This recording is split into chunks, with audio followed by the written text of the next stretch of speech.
బాగున్నారా? నేనైతే చాలా బాగున్నాను. మీరు కూడా బాగుండాలని మనస్ఫూర్తిగా కోరుకుంటున్నాను. Once again welcome back to my channel Mahibujji lifestyle. మొన్నే వచ్చాను కదా అమ్మ వాళ్ళ దగ్గర నుంచి, మళ్ళీ నాన్న రమ్మని ఫోన్ చేశాడు. ఇక మీకు టాపిక్ చూడంగానే అర్థమైపోయింది కదా, మేము బోరేస్తున్నాము. ఇక మా చేతుల మీద చేపియాలని నాన్న కోరిక, అందుకోసం అయితే మళ్ళీ ఊరికొచ్చాము. ఇంకా అక్కడైతే అమ్మ వాళ్ళని తీసుకొని పొలంకి అయితే బయలుదేరాము. ఇక మధ్యలో అయితే దర్గా ఉంటుంది. ఇంకా అక్కడైతే అమ్మ కాస్త టెంకాయ కొట్టి వెళ్దామనేసి అంటే ఇక్కడికి వచ్చాము. ఇంతకు ముందు కూడా ఒక బోర్ వేసి ఉండే, కానీ 1 ఇంచే నీళ్ళు పడినాయి. అందుకోసమని మళ్ళీ ఇప్పుడు వేస్తున్నారు. ఈసారన్నా మంచిగా పడాలమ్మా, ఒకసారి నువ్వు వచ్చి పూజ చేసేళ్ళు, అప్పుడైనా పడతాయేమో అనేసి అన్నారు. ఇలా ఎందుకన్నారంటే, నా పెళ్ళి అయిన దగ్గర నుంచి నాన్న వాళ్ళు ఏ పని చేసినా అందులో సక్సెస్ అవుతలేరు. కారణం ఏంది అని నేను అడిగితే, నా జాతకం ప్రకారం పుట్టింటి నుంచి మెట్టినింటికి వెళ్తే అమ్మగారి ఇల్లు తక్కువ అవుతుంది, అత్తగారి ఇల్లు పెరుగుతుందంట. ఏంటో ఈ సెంటిమెంట్, కానీ నిజంగానే నేను వెళ్ళిన దగ్గర నుంచి వాళ్ళు ఏ పనిట్లో ఇంట్రెస్ట్ చూపిస్తలేరు, అందుకని ఏది సక్సెస్ అవ్వట్లేదు అని నేను అంటాను. ఇక ఇక్కడికి వచ్చినాక ట్విస్ట్ ఏంటంటే, నా పేరు పైన కూడా బలం లేదు పూజ చేయడానికి. ఇంక అందరి పేర్లు చెక్ చేశారు, ఎవరి పేరు పైన బలం లేదు. మా వారి పేరు పైన బలం వచ్చింది పూజ చేయడానికి. ఇక తన చేతుల మీదుగానే బోర్ పూజ చేయించారు. నీళ్ళు కూడా పడ్డాయి, మీరు కూడా చూడండి లాస్ట్ వరకు. ఇంకా రావడంతోనే వర్షం తీసుకొని వచ్చాము. ఇక కాస్త చినుకులు పడ్డాయి. ఇక మా అమ్మ అయితే ఫుల్ ప్రిపేర్గానే వచ్చింది, ఫుడ్ అలాగే అంబ్రెల్లాస్ అన్నీ తీసుకొని, ఎందుకంటే పిల్లలు ఉన్నారు కదా. వెహికల్ కూడా ఉంది కదా. కొద్దిగా చినుకులు పడంగానే పోయి కూర్చున్నాము. మళ్ళీ ఆడుకుంటున్నారు పిల్లలు వచ్చి. ఇక వాళ్ళకైతే సాక్సెస్ ఇంకా కోటు అన్నీ వేసాను. వెచ్చగా ఉన్నారు పిల్లలు. కూల్గా ఏం లేదు క్లైమేట్ అయితే, కొద్దిగా మంచిగా ఉంది కాబట్టి పిల్లలను తీసుకొచ్చాను, లేదంటే ఇంటి దగ్గరనే వదిలేసి వస్తుంటే. ఇంకా బోర్ వేస్తున్నాం కాబట్టి అదొక పండలాగా ఉంది ఆ వాతావరణం అంతా. ఇక ఇంతలో బోర్ చూడడానికి ఒక అంకుల్ అయితే వచ్చిండు. ఆయన టెంకాయ తీసుకొని ఇట్లా ఆ నీళ్ళున్న స్పాట్ దగ్గరికి వెళ్తే అది ఎగిరి పడుతుంది. అసలు నిజంగా ఇది నమ్మాలనా వద్దా అనేసి అనిపిస్తుంది, కానీ నిజంగా నీళ్ళైతే పడ్డాయి. కొన్ని నిజంగా సెంటిమెంట్స్ ఉంటాయి అవ్వ, అసలు లేదనుకుంటాం. కానీ ఇక ఇంతలో అయితే బోర్వెల్ వేయడానికి బండి అయితే వచ్చింది.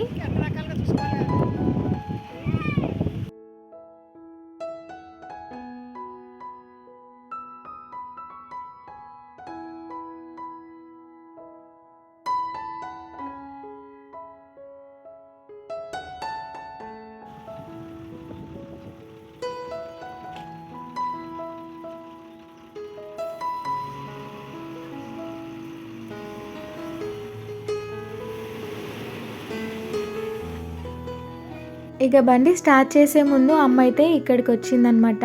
ఇది భూలక్ష్మమ్మ టెంపుల్ అనమాట, మా పొలంలోనే ఉంటుంది. మా పొలంలో ఏ పని చేసినా ఫస్ట్ ఇక్కడ పూజ చేసిన తర్వాతనే ప్రారంభిస్తారు. ఇక్కడ వచ్చేసి భూలక్ష్మమ్మ టెంపుల్ అనమాట. ఇది మా పెద్దనాన్న కట్టించారు. నేను చిన్న ఉంటే అప్పుడు. ఇంకా ఇప్పటి వరకు అయితే నాకు తెలిసి ఏ పని చేసినా ఇక్కడ పూజ చేయండి ఏది చేయరు అసలు. బాబాయ్ వాళ్ళు ఇంకా పెద్దనాన్న వాళ్ళు చుట్టుపక్కల పొలం ఉన్న వాళ్ళందరూ కూడా ఇక్కడ పూజ చేసిన తర్వాతనే ఆ పని స్టార్ట్ చేస్తారు. ఇంకా మంచిగా నీళ్ళు పడాలనేసి అక్కడైతే మొక్కేసి బోర్ దగ్గరకు వచ్చి పూజ అయితే స్టార్ట్ చేసాము. ఇక్కడైతే మా వారు పూజ చేయాలన్నమాట. ఇంక అందుకే తన చేతుల మీదుగానే చేపిస్తున్నాము. తన పేరు పైననే బలం ఎక్కువ ఉండే, ఇక అందుకోసమని తనే చేస్తున్నారు.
ఇంకా అందరం కలిసి హ్యాపీగా మొక్కేసాము మంచిగా నీళ్లు పడని అనేసి. ఎందుకంటే లాస్ట్ టైం 1 ఇంచే పడింది, ఈసారి కనీసం 2-3 పడాలనేసి ఆశతో మొక్కేసాము. దేవుడి దయ వల్ల అంతా మంచే జరిగింది. ఎందుకంటే చాలామందికి వీళ్ళు మంచిగున్నారు అనే నెగిటివ్ థాట్ ఎక్కువ ఉంది చాలామంది మైండ్లో. కానీ వాళ్ళు కష్టపడుతున్నారు, వాళ్ళంతటా వాళ్ళు బ్రతుకుతున్నారు అనేసి ఎవ్వరు అనరు అసలు. మా రిలేషన్స్లో అయినా ఇంకా ఫ్రెండ్స్ సర్కిల్లో కొంతమంది అసలు. కానీ అవన్నీ నేను అస్సలు పట్టించుకోను. ఎందుకంటే మనం నిజాయితీగా ఉన్నంత వరకు ఆ దేవుడి సపోర్ట్ ఎప్పుడూ ఉంటుంది అని నమ్ముతాను నేను. చాలా వరకు నా ఫ్యామిలీ ఎలాంటిదంటే ఎవరైనా హెల్ప్ కావాలని వస్తే మాకు తోచిందలా చేసే ఫ్యామిలీ అసలు. అలాంటిది మేము ప్రాబ్లమ్స్లో ఉన్నా, మేము ఏదన్నా ఎక్కువ కష్టాల్లో ఉంటే వీళ్ళకి బాగైంది అనేవాళ్ళే చాలామంది ఉన్నారు. సమాజం ఎలా తయారైందంటే నేను బాగుపడకపోయినా పర్లేదు కానీ పక్కోడు మాత్రం బాగుపడొద్దు. ఏంటో ఈ సమాజం అసలు.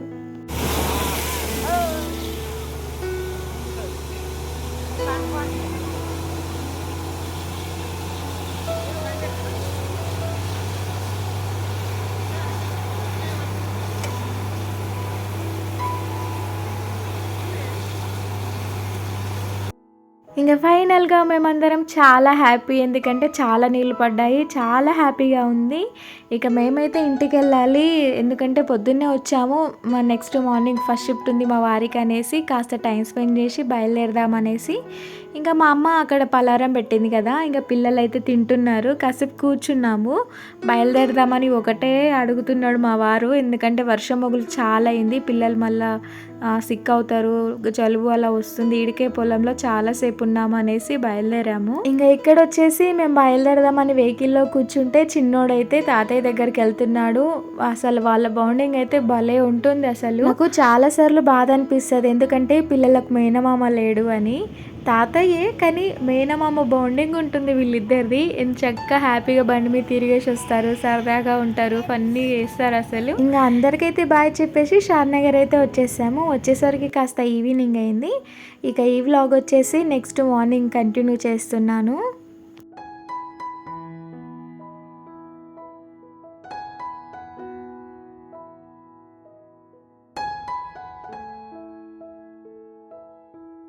ఇంతకుముందు అయితే వర్షాకాలం అంటే ఇష్టపడేదాన్ని కాదు, కానీ ఈ మధ్యలో అయితే వర్షాకాలం భలే నచ్చుతుందబ్బా. ఎందుకంటే సమ్మర్ అంటే చాలా హీట్ ఉండే అసలు చెప్పరాదు కానీ ఘోరంగా ఉండే ఇంట్లో అయితే. వర్షాకాలం స్టార్ట్ అయినప్పటి నుంచి కూల్ వెదర్, అసలు ఎన్ని పనులైనా చేసుకోగలుగుతున్నాను. ఎందుకంటే సమ్మర్లో అలా కుదరదు కదా. కొద్దిగా కిచెన్లోకి వెళ్ళగానే చాలా వేడి వచ్చేస్తుండే. ఇంకా ఇప్పుడైతే అసలు పొద్దున్నే లేసి పొద్దున్న లేవడానికే ఇష్టపడుతున్నా. ఎందుకంటే కూల్గా భలే ఉంటుంది క్లైమేట్ అయితే. 5 o'clockకే మొత్తం తెల్లారిపోతుంది అసలు. భలే అనిపిస్తుంది చల్లగా వెదరు. బయట కాసేపు కూర్చొని ఇంకా తలస్నానం అయితే చేసుకున్నాను. పొలం దగ్గర బాగా కూర్చున్నాం కదా, పిల్లలు మట్టిలో ఆడుకున్నారు. ఇక మా తలలో కూడా కాస్త వేశారు, అందుకే తలస్నానం చేశాను. ఇక కాస్త ధూపం వేసాను, ఇంట్లో పాజిటివ్గా ఉంటుంది అనేసి.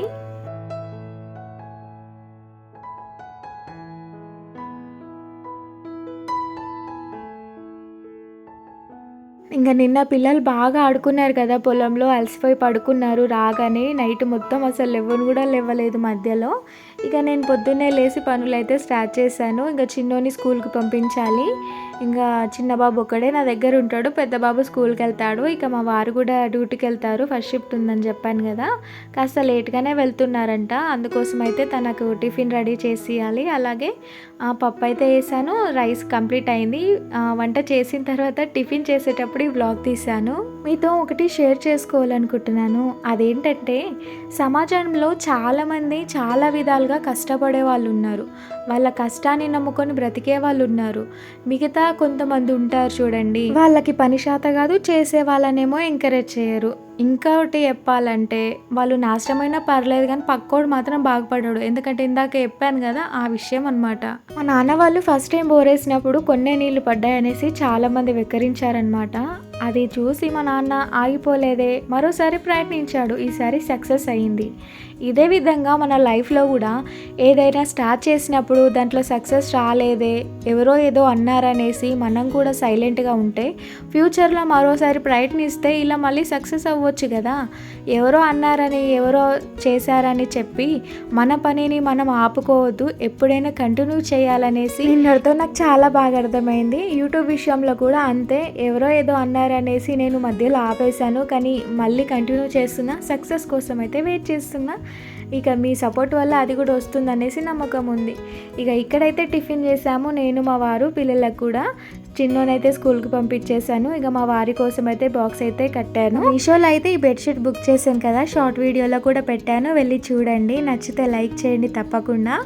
ఇంకా బెడ్రూమ్ మేకోవర్ వీడియో పెడతాను నెక్స్ట్, తప్పకుండా చూడండి. ఇంకా ఇక్కడ వచ్చేసి చిన్నోడికి మార్నింగ్ బ్రేక్ఫాస్ట్ పౌడర్ అయిపోయినుండే, అందుకోసమనే ఇవన్నిటిని మంచిగా వేయించాను. నాకు ఇన్స్టాగ్రామ్లో ఒక సిస్టర్ అడిగినుండే అనమాట, వాళ్ళ కోసమే ఈ చిన్న క్లిప్ పెడుతున్నాను. ఆ చిన్నోడు లావుగా లడ్డుగా భలే ఉంటాడక్క, ఏం పెడతావు అని. వాని కోసం అయితే నేను స్పెషల్గా ఏం చేయను, మామూలుగా నేను వండుకునేదే మెత్తగా వండి తినిపిస్తాను. కానీ మార్నింగ్ బ్రేక్ఫాస్ట్ కొద్దిగా లైట్గా ఉండాలని ఈ వీటిని అన్నిటిని మంచిగా దూరగా వేయించి ఇలా పౌడర్ చేసి కొద్దిగా వాటర్ వేసి బెల్లంతో కానీ లేదా కొద్దిగా సాల్ట్తో కానీ వండుతాను. వాడు చాలా ఇష్టంగా తింటాడు. ఇక్కడైతే మీకు ఒక మంచి టిప్ చెప్తాను. మీ ఇంట్లోకి కనుక అల్లం వెల్లిగడ్డ తీసుకొని వస్తే ఈ నేను చెప్పేదైతే తప్పకుండా పాటించండి, మీకు అసలు మొత్తం శ్రమనే తగ్గుతుంది. వాటిని తేగానే పాయలుగా ఒక్కొక్కటిగా చేసి ఒక హాఫ్ అన్ అవర్ మంచిగా వాటర్లో నానబెట్టండి. దాని పీల్ అయితే ఈజీగా రిమూవ్ అయిపోతుంది. నాకు ఈ విషయం తెలియక రోజంతా కూర్చొని దానితో కుస్తీ పడేదాన్ని. ఇక అదేమో కానీ చేతులు నొప్పి పెట్టడం, ఇక ఇల్లంతా పొట్టవడం అయితే చాలా ఉండేది అసలు. దీనివల్ల అసలు ఎలాంటి శ్రమ ఉండదు, అలాగే పొట్టంతా ఇల్లంతా ఉండదు, డస్ట్ కూడా కాదు, ఈజీగా ఉంటుంది పని అయితే. ఇక దాన్ని అయితే మంచిగా మిక్సీ పట్టేస్తున్నాను. అట్లాగే రేపటి కోసం దోశ బ్యాటర్ అయితే ప్రిపేర్ చేస్తున్నాను. ఈ విషయం నాకు తెలియక రోజంతా కుస్తీ పడేదాన్ని నేను. ఇప్పుడైతే ఒక కొత్త విషయం అయితే నేర్చుకున్నా. నా ద్వారా మీరు కూడా నేర్చుకోండి, ఒకసారి ట్రై చేయండి తప్పకుండా, చాలా ఈజీగా వస్తాయి. ఇక దాంట్లో అయితే కొద్దిగా సాల్ట్ అలాగే నిమ్మకాయ రసం అయితే వేసాను, చాలా ఫ్రెష్గా ఉంటుంది ఫ్రిడ్జ్లో పెట్టుకుంటే. బయట అయితే వర్షం పడుతుంది అనేసి వేడివేడి పకోడీ వేసాను. ఇంకా చిన్నోడు కూడా హోంవర్క్ చేస్తున్నాడు, వాడు సడన్గా అడిగేసరికి ఇంట్లోనే చేద్దాము బయట నుంచి ఎందుకు అనేసి చేశాను. అరే చెప్పడమే మర్చిపోయాను అసలు. మన ఛానల్ని కొత్త వాళ్ళు ఎవరైనా చూస్తున్నట్టయితే ప్లీజ్ అండి సబ్స్క్రైబ్ చేసుకొని వెళ్ళండి. వీడియో మీకు ఎలా అనిపించిందో తప్పకుండా నాకు కామెంట్ చేయండి. ఎలాంటి వీడియోలు మీకు కావాలో కూడా నాకు కామెంట్ చేయండి, తప్పకుండా నేను తీయడానికి ప్రయత్నిస్తాను. ఇక మన వీడియో కూడా ఎండుకు వచ్చేసిందండి. నైట్కి అయితే ఇలా కిచెన్ నీట్గా పెట్టుకొని పడుకుంటేనే నాకు ప్రశాంతంగా ఉంటుంది, ఎందుకంటే మార్నింగ్ అయితే హ్యాపీగా లేచి వంట చేసుకోవచ్చు. కిచెన్లో చాలా వేడిగా ఉంటుంది, అందుకే చిన్న ఫ్యాన్ ఫిట్ చేసుకున్నాను. అట్లాగే పొడిగా ఉండాలి కిచెన్ కాబట్టి ఇంకెప్పటికీ కాస్త క్లీన్ చేసిన తర్వాత ఫ్యాన్ వేస్తాను. ఇంకా దాని గురించి నెగిటివ్గా ఏమనుకోకండి. ఉంటా మరి, బాయ్.